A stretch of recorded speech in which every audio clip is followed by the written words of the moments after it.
Ces faux pasteurs, comme je l'ai toujours dit, sont des criminels en bande organisée. C'est la criminalité en bande organisée. C'est des oiseaux de même plumage qui volent ensemble. Des oiseaux de même plumage qui volent ensemble. C'est la criminalité et la sorcellerie et le vampirisme évangélique en bande organisée. Ils volent ensemble, ils font des mauvaises choses.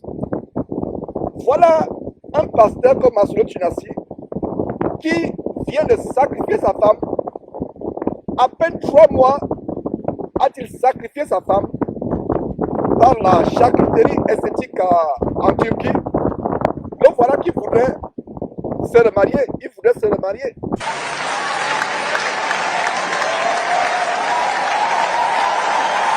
Mais moi, les veufs de l'île ne sont pas venus me visiter. Parce qu'il n'y a pas un département. Pourquoi? Parce qu'on pense les hommes sont forts. C'est faux, on est plus faible que vous. Remarquez quand un homme, sa femme meurt, il se remarie vite. Une année, 2 ans, 3 ans, 4 ans, d'autres même 6 mois, d'autres 3 mois. Ngana ebinante.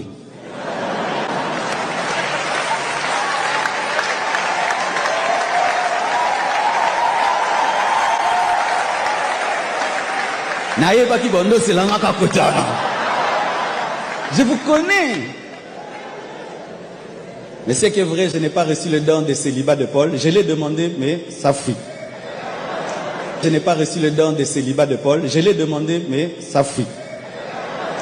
Je n'ai pas reçu le don de célibat de Paul. Je l'ai demandé, mais ça fuit.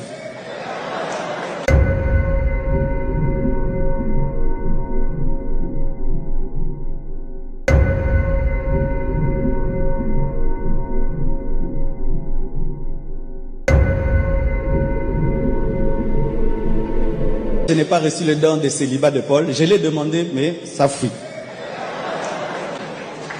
On continue, on continue. Les gens de polémique, vous avez pris déjà. Faites-en ce que vous voulez.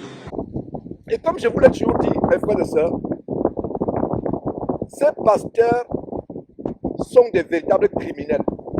Ils sont sans cœur. L'église soi-disant compassion de Masolo Tchinassi. Quelle compassion? Tu fais tuer ta femme parce que tu voulais qu'elle ait un derrière imposant, qu'elle ait les courbes de Beyoncé ou de Rihanna. Tu la mets en Turquie pour se faire charcuter. En fait, c'est un plan pour la sacrifier. Et voilà comment, moins de 3 mois, tu veux déjà te remarier. Si un pasteur ne peut pas attendre 3 mois, attendre 1 an, ce n'est pas mauvais pour un homme de se remarier quand sa femme est décédée. Mais je pense particulièrement que si un homme veut servir le Seigneur, véritablement, comme l'apôtre Paul, si sa femme décède, cet homme doit rester sans se marier. Alors, voilà un homme, Maryse, qui à peine perd sa femme, veut se remarier. Ça veut dire quoi? Ça veut dire que cet homme est un pervers sexuel. Cet homme est un débauché sexuel. Il y a d'ailleurs quelqu'un qui m'a écrit, qui me dit, Georges, il y a un journaliste qui a des vidéos qui montrent les preuves des adultères, des infidélités de Masolo Tchinassi avec des femmes du vivant de son épouse qui est décédée. Et il y a les rumeurs qui circulent, les bruits qui circulent comme quoi il a même déjà choisi une femme, une influenceuse voluptueuse, mondaine, frivole, une soi-disant influenceuse influencée par Satan, qu'il a déjà choisi et que il devrait se marier bientôt. Donc, nous avons publié une vidéo il y a quelques jours, 2 jours, allez sur la vidéo, comment, de manière ingénieuse, de manière subtile, il annonce à ses ouailles qu'il veut se remarier. Il annonce à ses ouailles qu'il veut se remarier. Qu'est-ce qu'il y a derrière? C'est la manipulation. Et les gens, et les moutons bêlent. Les moutons sont dans la salle, ils bêlent, ils poussent des cris, des youyou, des joie. On vous truande, on vous escroque, on vous amène en enfer. Et vous continuez à pousser des cris de joie, des cris de riou. Et à l'église, il faut voir les gens crier. C'est comme si les gens n'ont plus de cerveau à l'église. Et à l'église, il faut voir les gens crier. C'est comme si les gens n'ont plus de cerveau à l'église. Une fois qu'on rentre à l'église, on ne réfléchit plus. C'est comme si le pasteur, il cause directement avec Dieu. Pourtant, lui-même, il est perdu. Chers chrétiens de toutes les églises, vous êtes en train de vous perdre. Et vous allez mal le regretter. Parce que vous êtes en train de faire les suiveurs sans réfléchir. C'est comme des moutons qu'on envoie pour aller à l'abattoir. Vous ne réfléchissez plus dans les églises. Je comprends pourquoi quand vous venez sous les postes des gens, là, vous commencez à insulter parce qu'on vous apprend dans vos églises comment détester les gens. Quelqu'un qui a perdu sa femme, ça fait même pas encore 2 mois. Il est en train de dire qu'il n'a pas fait vœu de célibat. Et vous l'encouragez dans ça. Parce que pour vous, là, il cause directement avec Dieu. Continuez à suivre sans toutefois réfléchir. Vous allez voir vos vies se détériorer comme ça, de jour en jour. Vous qui aimez suivre les gens, comme si vous étiez des personnes qu'on envoie à l'abattoir. En tant que femme et en tant que mère, j'ai eu un pincement au cœur en entendant un homme qui vient à peine d'enterrer sa femme. Je pense pas que ça vaut déjà 4 mois, je pense peut-être 3 ou 4. Parler déjà de remariage à l'église avec tous les fidèles qui criaient « wow ». Et pourtant, cette femme-là, vous l'appeliez maman. C'était une sœur. J'ai pas trouvé ça approprié de parler de remariage maintenant. Quelqu'un vient vous annoncer une abomination. Un pasteur. Le corps de sa femme n'a pas encore pourri. Le corps de sa femme n'a même pas encore pourri dans le sol. Que ce faux pasteur veut se remarier. Le corps n'est même pas encore en décomposition totale. C'est terrible. Et voilà des femmes qui viennent sur les réseaux sociaux dire que si c'est comme ça que les hommes se comportent, c'est pas normal pour une femme de se sacrifier pour son mari. Parce que voilà comment les hommes se comportent. Et imaginez-vous que ce soit lui qui était parti avant sa femme. Imaginez-vous Maman Blanche prendre le micro pour dire comme ça que après 3 mois ou 4 mois pour dire que moi je n'ai pas reçu le don du célibat, je vais me remarier très bien. Je la vois tellement mal en train de le faire que j'ai été choquée du fait de le voir lui en train de parler de remariage maintenant. Ce n'est pas un péché, mais moi en tant que femme, en tant que maman, j'ai été touchée. Et j'ai compris qu'une femme ne doit pas sacrifier sa vie pour un homme. Et j'ai compris qu'une femme ne doit pas sacrifier sa vie pour un homme. Et j'ai compris qu'une femme ne doit pas sacrifier sa vie pour un homme.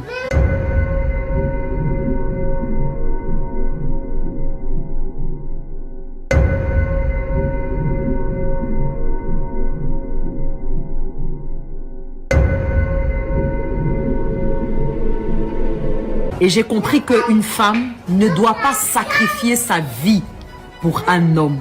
Ça m'a consolidé dans le fait qu'une femme ne doit pas sacrifier son existence, ne doit pas sacrifier sa vie. Et sacrifie ta vie à un homme. Il ne va même pas porter un vêtement noir pendant 1 an pour dire que non, je fais le veuvage, je laisse le temps à mes enfants. Non. En même pas 6 mois, ma chérie, ta remplaçante, elle était déjà là au fait. Ta remplaçante, elle était déjà dans l'ombre. Maintenant que ton corps est froid, elle va venir s'asseoir. Donc, ça nous enseigne. Femmes, ça nous enseigne. Ok, vivons pour notre foyer, vivons pour nos enfants, vivons pour nos époux, mais n'oublions pas notre propre destinée. N'oublions pas notre propre parcours. Parce que quand on va t'enterrer, ton mari va te remplacer en même pas 6 mois. Et c'est pas un péché. Et c'est comme ça, la vie, elle continue. Donc quand vous vivez pour les gens, sachez que quand vous allez partir là, ils ne vont pas vivre pour vous. Et c'est pas ce qu'il y a à faire au fait. C'est normal qu'il va se remarier. Mais sitôt le dire comme ça, moi, ça m'a choqué. Masoulot devient désormais un instrument par lequel le nom de Dieu est blasphémé parmi les païens. Voilà donc comment ces femmes se radicalisent dans le féminisme, se radicalisent dans les soumissions, dans la désobéissance, dans la rébellion contre les hommes, à cause des faux pasteurs et pasteurs vampires comme Masoulot Tunasi. J'espère que j'ai bien répondu à la question. J'espère que j'ai bien répondu à la question. Voilà. J'espère que je veux. Voilà, Maris qui dit, je comprends votre sujet de travail. Je vous parle de Marcel Kwamenen, ami de Tunasi. Je vous assure, déjà un homme qui a les titres devant son nom tels que révérend, apôtre, des titres ronflants. J'espère que vous me comprenez. Je fais l'effort de parler posément, malgré ce vent qui nous perturbe. J'espère que vous me comprenez parfaitement. Je vous assure que un homme qui fonde son soi-disant bâtiment, nous avons un seul fondateur de l'église qui est Jésus-Christ. Ces hommes sont des bandits, c'est des escrocs, c'est des chômeurs de luxe. Nous ne pouvons pas avoir un travail, nous ne pouvons pas avoir des revenus. Ils s'infiltrent, pasteur, pour gruger les gens, pour les entraîner en enfer. Vraiment, c'est terrible. Ces personnes qui se provisent pasteurs, qui se provisent pasteurs qui n'ont rien à faire, des chômeurs, des parasites qui n'ont pas de boulot. Un homme de Dieu doit avoir un boulot. Moi, j'ai mon boulot. Je ne vis pas aux dépens de ce ministère. J'ai mon boulot pour prendre soin de ma famille. Ces pasteurs, prophètes, auto-inspirés, qui veulent faire des commentaires stupides, des commentaires idiots, au bas de nos vidéos, c'est des personnes qui n'ont pas l'amour pour les âmes. Ils vous voient comme un morceau de pain. Donc la bande à Marcelo Tunasi, Ivan Castanou, Kangoka, Christy Koumana, c'est des oiseaux de même plumage. C'est des bandits. Ces gens sont dans des réseaux d'homosexualité. Ils sont dans des réseaux de consommation de chair humaine. Ils sont dans des réseaux de viol d'enfants pour des raisons mystiques. Je le dis et je le dis et je vais les exposer. Vous qui les suivez, faites attention. Faites attention. Et Marie dit, je comprends votre sujet de travail. Voilà, je lis ma Bible et ma fille la lisait, mais il y a sans doute un esprit de séduction. Voilà, tu as compris.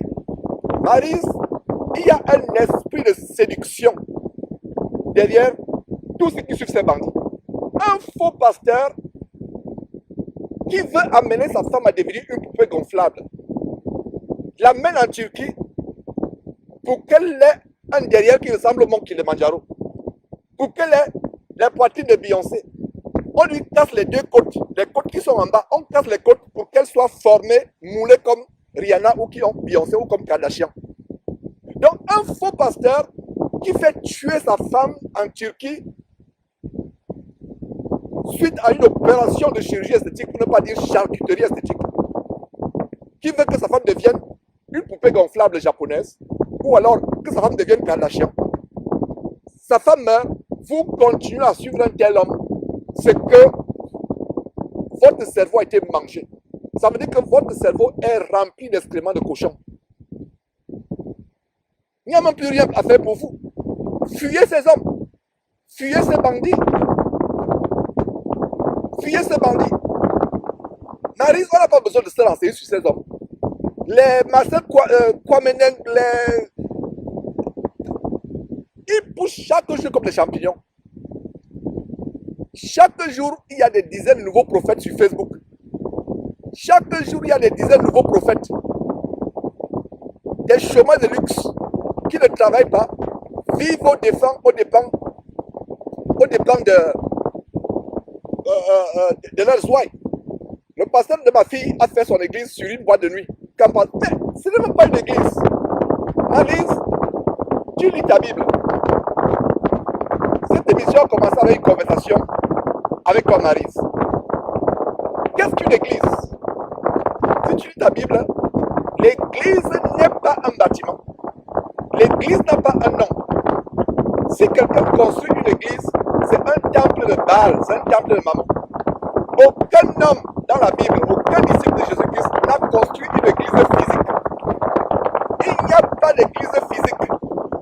L'église n'est pas physique, l'église c'est là où deux ou trois se rassemblent.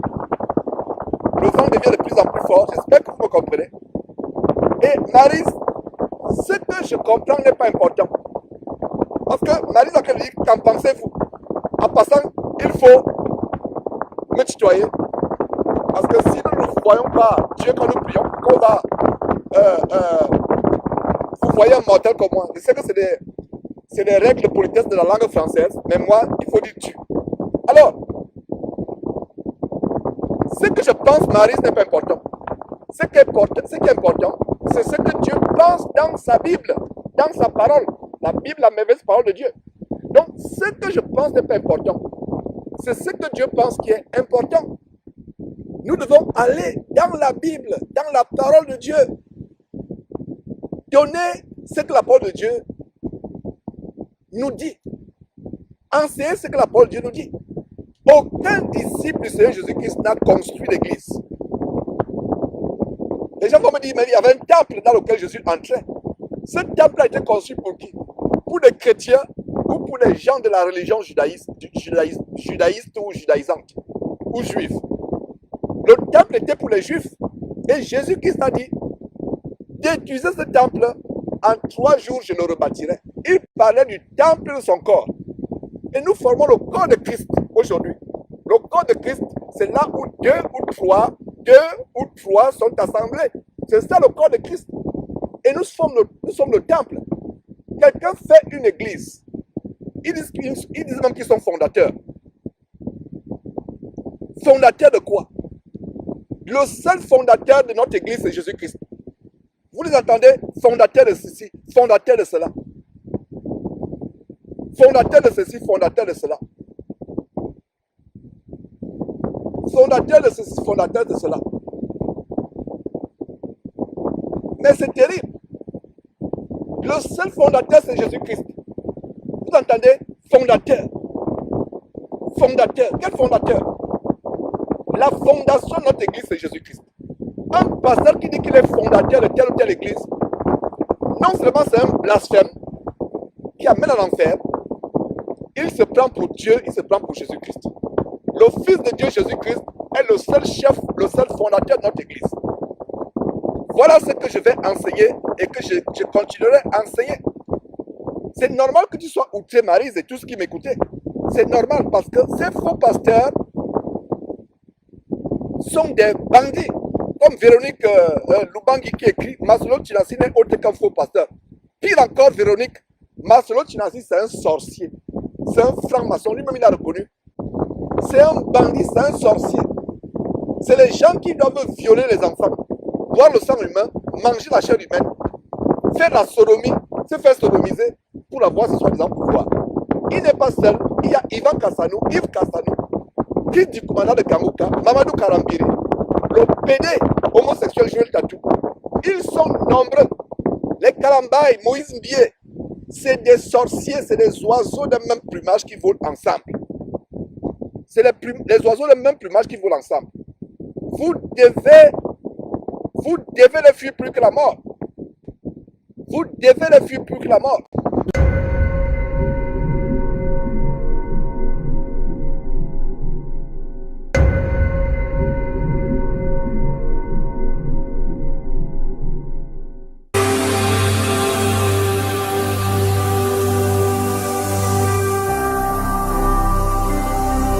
Jésus-Christ TV, vous connaîtrez la vérité et la vérité vous affranchira.